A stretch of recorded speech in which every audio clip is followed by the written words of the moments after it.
Di 10K subscriber channel Novel Official, akan adakan giveaway untuk 3 orang pemenang. Jangan lupa untuk selalu komen dan like untuk setiap video. Selamat datang di channel Novel Official. Sebelum mendengarkan novel Perintah Kaisar Naga, jangan lupa like, share, and subscribe. Kalau tidak kuretakkan jantung kalian. Tanpa lama-lama lagi langsung saja kita masuk di cerita novelnya. Selamat mendengarkan bosku. Bab 1236 sampai 1240. Kyoto, kediaman keluarga Ning. Zeke mengumpulkan semua master dari keluarga Ning. Ada sekitar 10 Wuhou, setengah langkah. Dan ada lusinan master di puncak Wuzong. Ini semua adalah aset keluarga Ning. Dan kekuatan keluarga Ning di tempat lain juga telah dimobilisasi oleh Zeke. Kali ini, Zeke juga dianggap merusak kapal, memperlihatkan semua kekuatan keluarga Ning. Paparan inilah yang mengejutkan banyak orang di dunia seni bela diri Kyoto. Mereka tidak pernah berpikir bahwa keluarga Ning diam-diam membudidayakan begitu banyak tuan. Namun, menurut temperamen Zeke, kekuatan kultivasi diam-diam juga sejalan dengan karakternya. Zeke menunggu Dev sepanjang hari, tetapi Dev tidak muncul. Tidak hanya Zeke, tetapi juga keluarga bangsawan lainnya di dunia seni bela diri Kyoto sedang menunggu Dev muncul di keluarga Ning. Tidak peduli siapa yang menang atau kalah, orang-orang ini sangat seksi.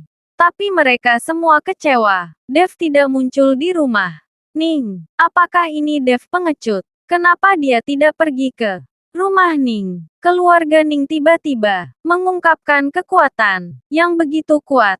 Saya pikir Dev sudah melarikan diri. Tidak ada yang akan membayangkan bahwa keluarga Ning diam-diam telah mengembangkan kekuatan yang begitu besar dengan lebih dari 10 Wuhou setengah langkah. Semua orang di dunia seni bela diri sedang mendiskusikan adegan itu. Saat malam tiba, bulan purnama menggantung tinggi. Tepat di tengah malam, sosok perlahan muncul di villa keluarga Ning. Zeke duduk di kursi.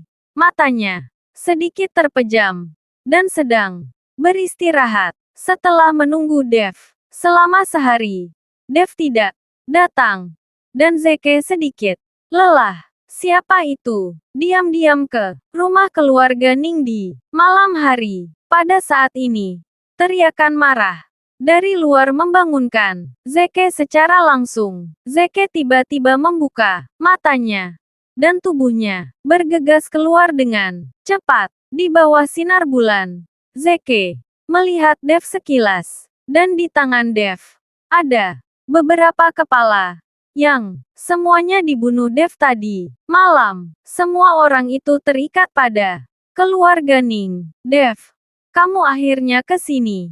Aku sudah menunggumu selama sehari. Mata Zeke sedikit menyipit. Tentu saja aku akan datang. Aku berkata bahwa jika aku ingin membunuhmu, aku pasti membunuhmu. Dev melemparkan kepala di tangannya langsung ke kaki Zeke. Mata Zeke berkedip dingin, dan dia bahkan tidak melihat orang mati. Keluarga aristokrat yang melekat pada keluarga Ning. Mereka tidak jauh berbeda. Seperti anjing bagi Zeke. Hanya beberapa anjing yang mati. Zeke tidak akan tergerak oleh ini. Pada saat ini, keluarga Ning sudah terang benderang, dan Dev langsung dikelilingi. Dev, kamu terlalu gila. Jangan berpikir bahwa jika Tuan Si melindungimu, kamu bisa tidak bermoral. Aku akan membunuhmu hari ini, bahkan jika kamu datang ke sini, aku akan membunuhmu. Kali ini aku telah mengumpulkan lebih dari selusin setengah langkah Wuhou. Aku akan melihat bagaimana kamu bisa melarikan diri. Zeke menatap Dev dengan dingin dan berkata. Dev mengangkat sudut mulutnya. Matanya penuh penghinaan. Jika aku membunuhmu hari ini, bahkan selusin setengah Langkah Wu Hou tidak bisa menghentikanku. Huff, kamu tidak malu untuk mengatakannya. Setelah Zeke selesai berbicara, dia mengedipkan mata pada tuan dari keluarga Ning. Dalam sekejap, lebih dari selusin Master Wu Hou, setengah langkah meledak dengan aura yang mengerikan. Dev, kamu berlutut di tanah sekarang dan menyerahkan harta di tubuhmu itu. Aku mungkin membuatmu merasa lebih baik. Zeke masih memikirkan harta karun di tubuh Dev.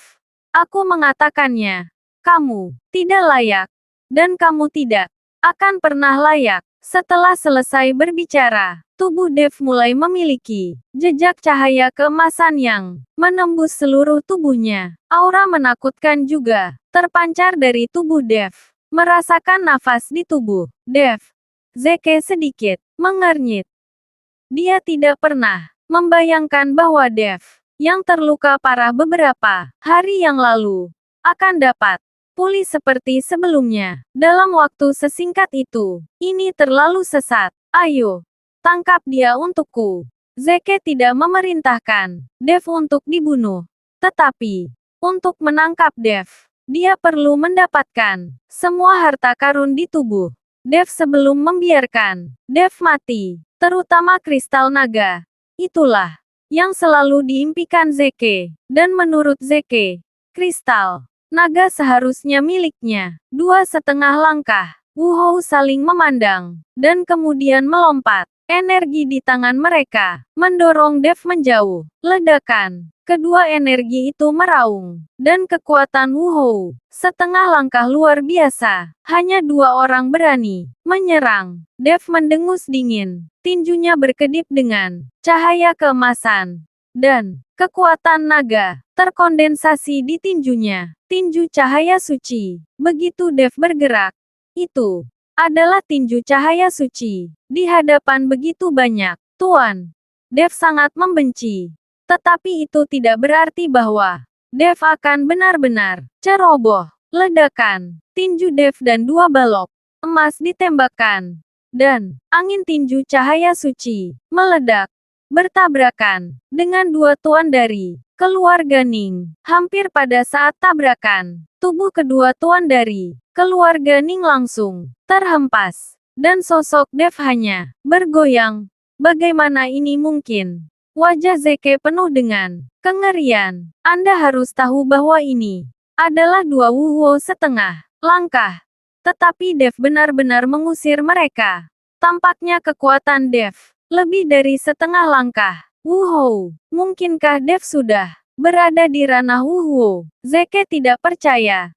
Dia tidak percaya kekuatan Dev telah meningkat begitu cepat. Setelah Dev menendang kembali 2 tuan dari keluarga Ning, cahaya keemasan di tubuhnya menjadi lebih kuat, dan matanya penuh dengan niat membunuh. Ayo serang bersama. Setelah berbicara, Dev melompat dan membombardir Zeke. Kali ini, tuan dari keluarga Ning menyerang bersama untuk memblokir, dan tidak ada yang berani meremehkan Dev. Dalam sekejap, langit menjadi gelap dan bumi menjadi gelap, dan sinar cahaya melesat ke arah Dev. Dev tidak terburu-buru mengandalkan tubuh emasnya yang tidak rusak. Dev tidak hanya memblokir serangan orang-orang ini, bahkan jika bertarung dengan 10 orang sekaligus, Dev tidak takut sama sekali. Pada saat ini, dia menjadi semakin berani, dan napas tubuhnya terus meledak. Lebih dari selusin Master Wu Hou setengah langkah bergabung.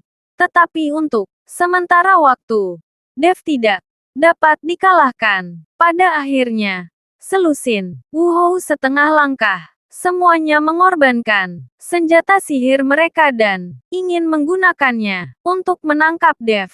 Sangat disayangkan mereka salah. Bahkan simbal tembaga Zeke yang memiliki kekuatan puncak Wu Hou tidak dapat menekan Dev. Bagaimana senjata ajaib mereka dapat menekan Dev?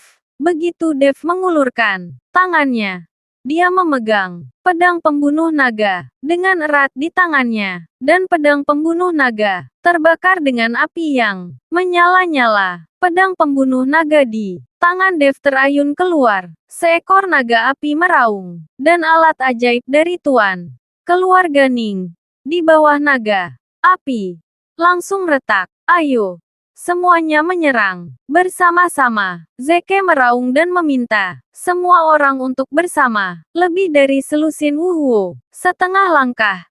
Ditambah mereka yang berada di puncak Wuzong mengepung Dev secara bersama-sama. Mata Dev merah dan dia memegang pedang pembunuh naga seperti dewa perang yang tak terkalahkan. Dev sudah berlumuran darah, dan dia tidak tahu apakah itu miliknya atau milik musuh. Namun, meskipun Dev sangat berani, tetapi di bawah pengepungan begitu banyak tuan keluarga Ning, Dev mulai menunjukkan keadaan yang dekaden. Melihat bahwa Dev sudah menunjukkan penurunannya, senyum muncul di mulut Zeke. Dev, kamu datang untuk mencari kematianmu sendiri. Tidak heran kamu sangat sombong. Kamu berani sendirian dan masuk ke rumah Ningku.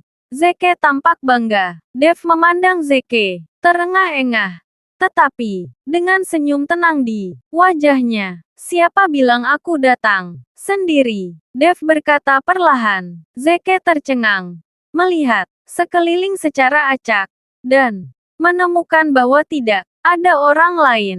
Tapi saat Zeke hendak berbicara, tiba-tiba terdengar suara langkah kaki. Serang, terdengar jeritan pembunuhan yang memekakkan telinga. Kemudian puluhan orang bergegas ke villa keluarga Ning, dan orang-orang ini dipimpin oleh Lexington dari keluarga Dong, dan Jackson juga ada di antara mereka. Orang-orang yang bergegas masuk semuanya dari keluarga Dong, saudara Dev. Ketika Jackson melihat Dev, dia segera berjalan dengan pedangnya, dan beberapa master melindungi Jackson dengan ketat. Dev merasa lega ketika melihat Jackson datang, dan tersenyum pada Jackson. Kakak Dong, terima kasih. Jackson tersipu saudara Dev. Kamu jangan salahkan aku sedikit terlambat. Pada saat ini, Lexington juga datang, dan ketika dia melihat Dev, Lexington tampak sedikit malu. Dia tidak tahu bagaimana bersikap kepada Dev. Patriark Dong, terima kasih. Melihat Lexington tampak malu, Dev pun mengucapkan terima kasih. Tuan Chen, jangan seperti ini. Kamu seperti ini. Aku bahkan lebih malu. Lexington tampak malu, dan Zeke melihat semua yang ada di depannya. Wajahnya menjadi sangat jelek. Jika hanya ada satu Dev, Zeke memiliki keyakinan mutlak untuk membunuh Dev.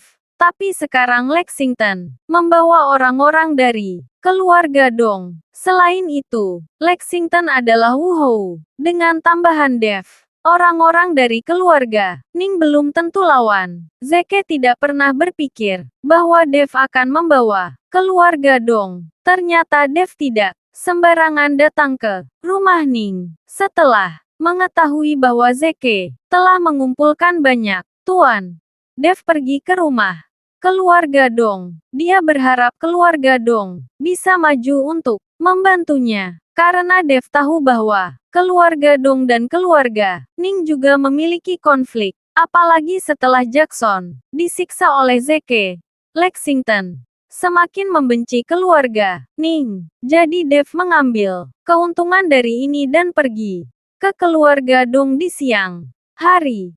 Dan Jackson ada di dalamnya. Jadi Dev dan keluarga Dong segera mencapai kesepakatan. Mereka bergabung untuk menghancurkan keluarga Ning, hanya untuk saling membalas. Meskipun Dev terkadang sembrono, itu tidak berarti dia bodoh. Zeke, apa yang kamu lakukan padaku?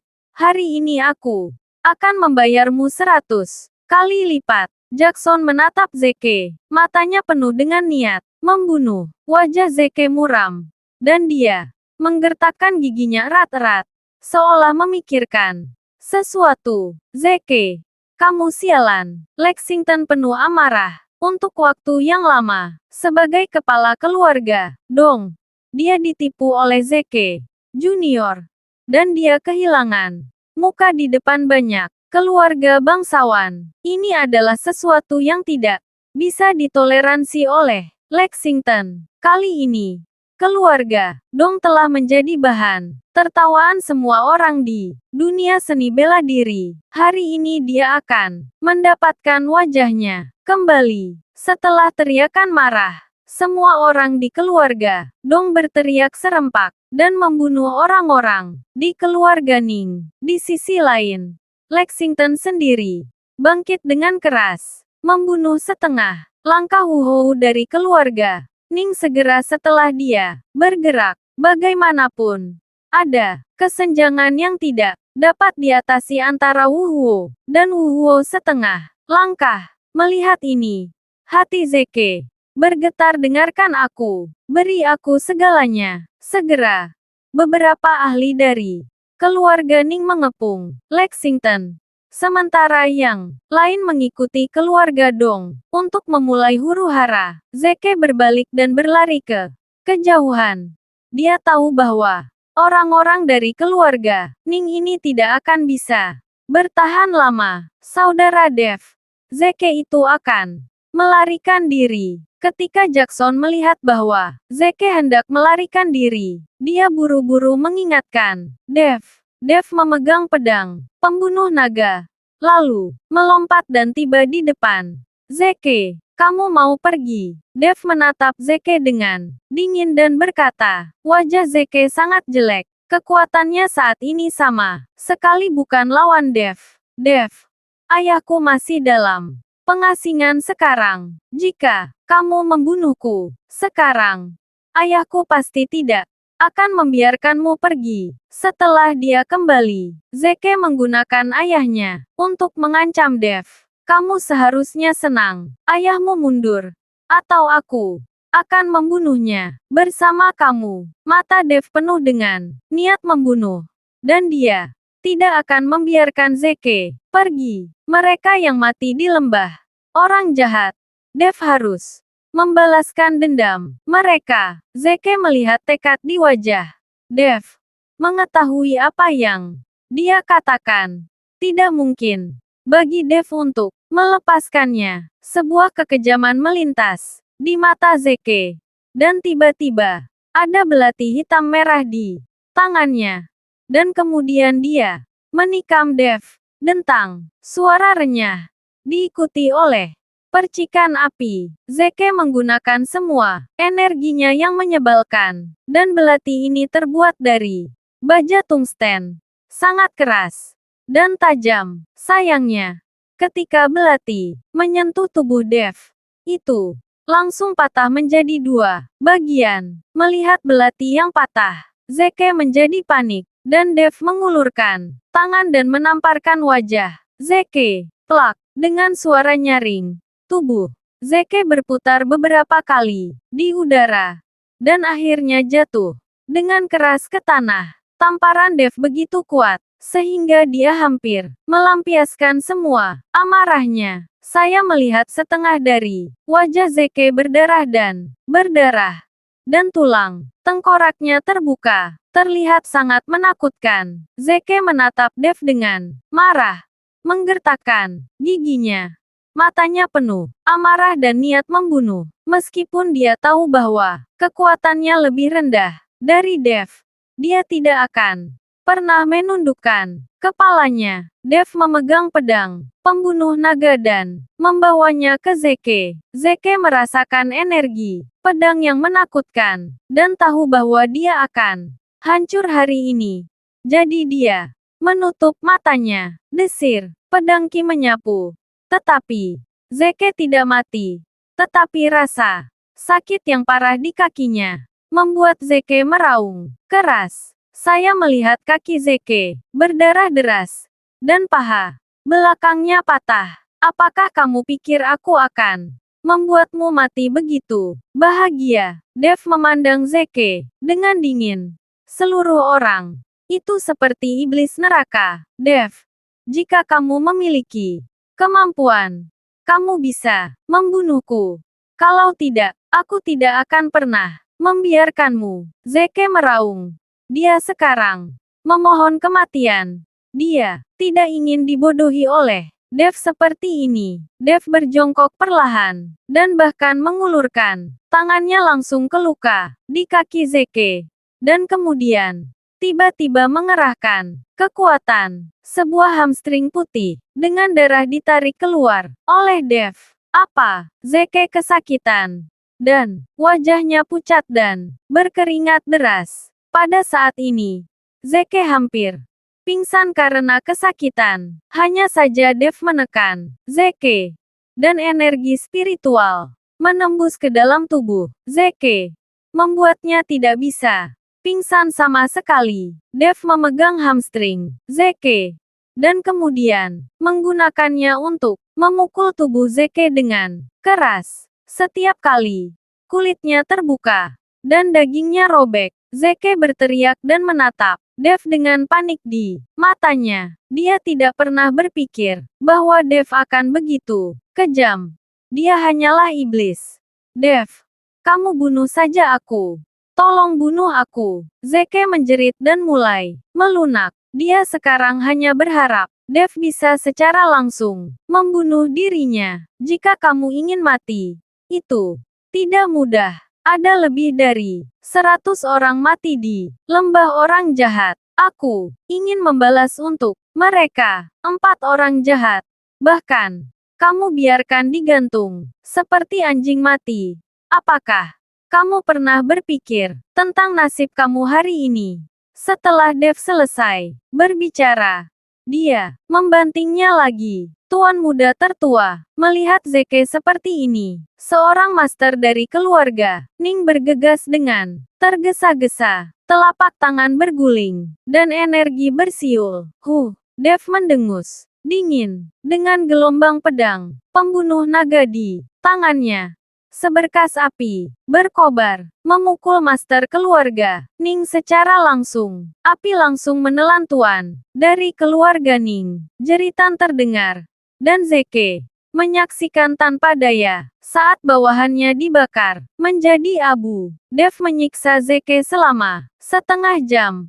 Pada saat ini, Zeke hanya bisa bernapas dalam satu napas. Tidak terlihat seperti manusia sama sekali. Dan tuan dari keluarga Ning hampir dibantai. Dan pertempuran hampir berakhir. Pergi ke neraka. Melihat Zeke yang sedang sekarat, Dev mengangkat pedang pembunuh naga tinggi-tinggi. Dia tidak berniat bermain dengan Zeke. Tapi saat pedang Dev hendak mengayun ke bawah, sesosok muncul. Hentikan aku semua. Sebuah suara yang mengandung ki menyebalkan yang tak terhitung jumlahnya, mengguncang gendang telinga semua orang. Semua berhenti tanpa sadar, dan pedang pembunuh naga yang diangkat oleh Dev tidak jatuh. Tuan Si, setelah melihat orang itu datang, Lexington buru-buru berteriak dengan hormat, "Itu hanya lancang.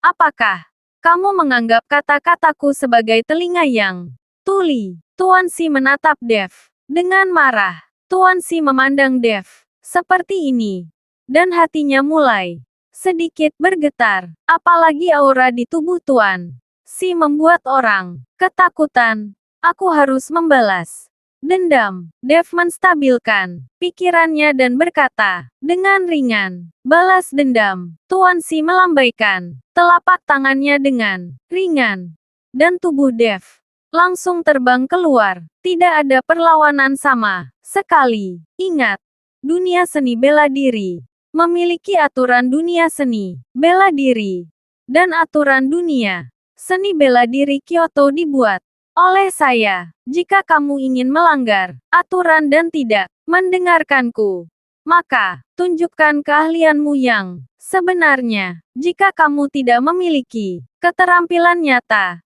tutup mulutmu dan patuh. Kamu segera meninggalkan ibu kota Setidaknya 1000 mil jauhnya. Aku tidak mau melihatmu membuat masalah di ibu kota selama ini. Bunuh tanpa ampun. Meskipun kata-kata Tuan Si sangat ringan, sangat mengejutkan mendengar telinga Dev. Dev tidak mengatakan apa-apa.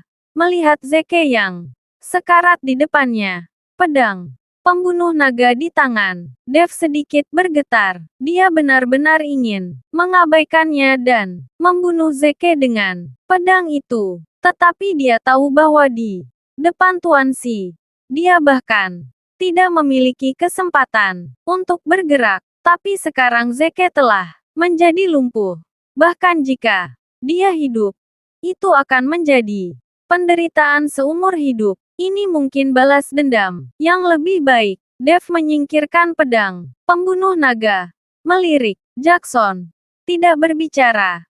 Tetapi melompat dan menghilang ke dalam kegelapan. Kamu juga keluar. Tuan Si memandang Lexington. Lexington sangat ketakutan. Sehingga dia buru-buru pergi. Bersama keluarga Dong. Tuan Si, mengapa Anda ingin menyelamatkan Zeke, dan meminta Tuan Chen menjauh dari ibu kota? Pada saat ini, Winston berjalan ke arah Tuan Si, dan bertanya dengan bingung. Tuan Si memandang Zeke, yang sedang sekarat, dan kemudian berkata, bukan, dia yang saya selamatkan, tetapi Dev. Jika dia tinggal di Kyoto, dia pasti akan mati. Winston tercengang. Merasa bahwa Tuan Si sepertinya mengetahui sesuatu, tapi dia tidak berani bertanya lebih jauh. Ada beberapa hal yang seharusnya tidak dia ketahui. Pada level ini, setelah Tuan Si pergi, beberapa pelayan yang tersisa dari keluarga Ning buru-buru membawa Zeke ke kamar untuk perawatan. Hanya saja luka Zeke sangat parah, bahkan jika dia tidak mati. Dia takut menghabiskan sisa hidupnya di kursi roda sebagai tuan muda tertua dari keluarga seni bela diri dan satu-satunya pewaris. Jika Zeke menghabiskan sisa hidupnya di kursi roda, dia mungkin juga mati. Para pelayan tidak berdaya, dan pada akhirnya mereka hanya bisa menunggu Dalton Ning bertindak setelah kembali dari pengasingan diri. Hanya ada Zeke yang tersisa di ruangan itu, dan rasa sakit di tubuhnya membuatnya pingsan beberapa kali. Meskipun dia tidak bisa bergerak sekarang, kemarahan di matanya masih menyala. Dev, jika aku tidak membunuhmu, aku bersumpah aku tidak akan menjadi manusia. Zeke berteriak.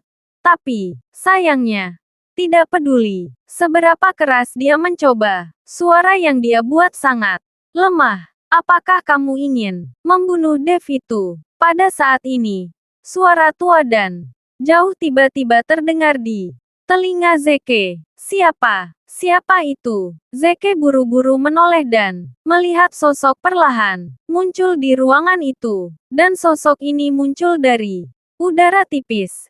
Zeke mencoba membuka matanya lebar-lebar. Tetapi dia masih tidak bisa melihat seperti apa sosok itu. Seolah-olah orang di depannya bukanlah manusia sama sekali, melainkan bayangan. Tapi mengapa bayangan itu berbicara? Kamu tidak perlu peduli siapa aku. Aku bisa membantumu menyembuhkan tubuhmu dan membantumu membunuh Dev itu. Sosok itu berkata perlahan. Lalu apa yang kamu ingin aku lakukan? Meskipun Zeke terluka parah, pikirannya tidak terpengaruh. Dia tahu bahwa tidak ada yang baik di dunia ini. Karena orang ini ingin membantunya, dia juga harus ingin mendapatkan apa yang dia inginkan. Benar, aku mencari orang sepertimu. Dan aku benar-benar menemukan orang yang tepat. Sosok itu tersenyum ringan. Yang saya butuhkan adalah tubuh Anda. Tubuhku. Zeke tercengang. Tidak mengerti apa arti dari ucapan sosok itu. Aku hanya kesadaran sekarang. Jadi aku harus hidup di tubuh orang lain. Dan tubuhmulah yang aku inginkan untuk hidup. Sosok itu menjelaskan, "Terima kasih sudah mendengarkan cerita novel Perintah Kaisar Naga. Sampai jumpa di cerita selanjutnya."